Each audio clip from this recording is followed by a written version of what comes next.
What's going on, guys? This is Jay from Reminders.app.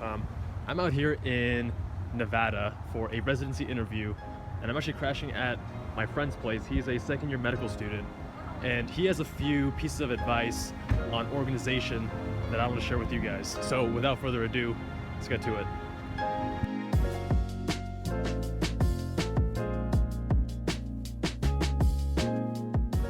Hey guys, I'm Steph. My friends like to call me Curry.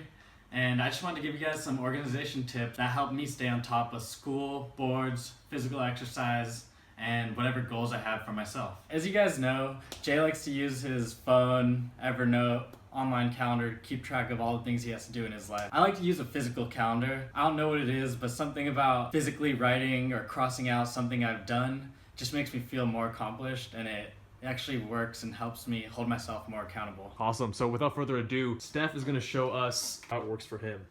Yeah, so as you can see, it's just a standard calendar. I like to keep track of my main things, which are school and boards, which you can see are the biggest things on my calendar. In green, we got boards, in blue, we got school.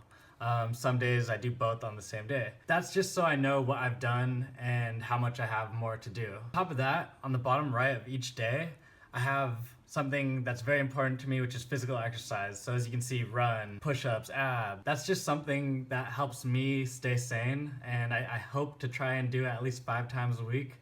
And when I see like a day like the 18th where I didn't do anything, it really motivates me on the 19th to get in a run or something. On top of that, you guys see all these blue diagonal lines. My one big goal going into this year was to make sure I did at least 15 questions of test prep a day. It's not too daunting, but it's something I know I should be able to do every single day, no matter what. And so at the end of every day, if I've done my 15 questions, I'm able to cross this off. It's like the icing on the cake of the day, and it helps me stay motivated, and it holds myself accountable. That's awesome. So this is kind of like the don't break the chain method, right? For productivity, where you have a calendar and you cross off each day where you accomplish your goals. And as a result, it really keeps you accountable and keeps you motivated to not break that chain and build that good habit. So that's awesome. Thanks for sharing, Steph.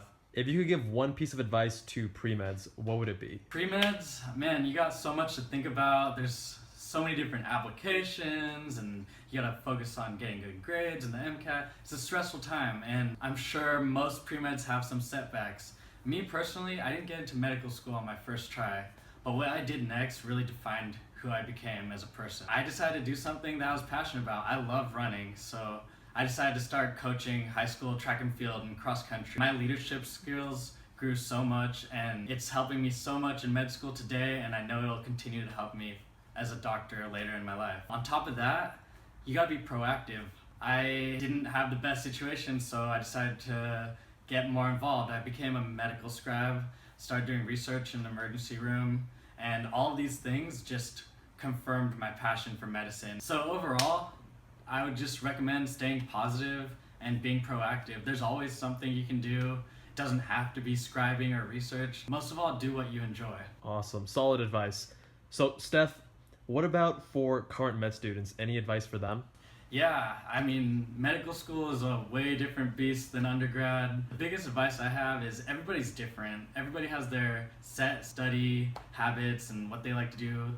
So I'd recommend just talking to all your classmates, upperclassmen, teachers, find out what they recommend. But remember, do what works best for you. Find out what works best and stick to it. But at the same time, don't be scared to tinker with your study habits. There's always room to improve, and those first 2 years of medical school, you just keep changing it up until you find out what works for you. I'm in my second year, and medical school has its ups and downs, and so far I've loved it. So just keep working hard, stay positive, and remember to have fun.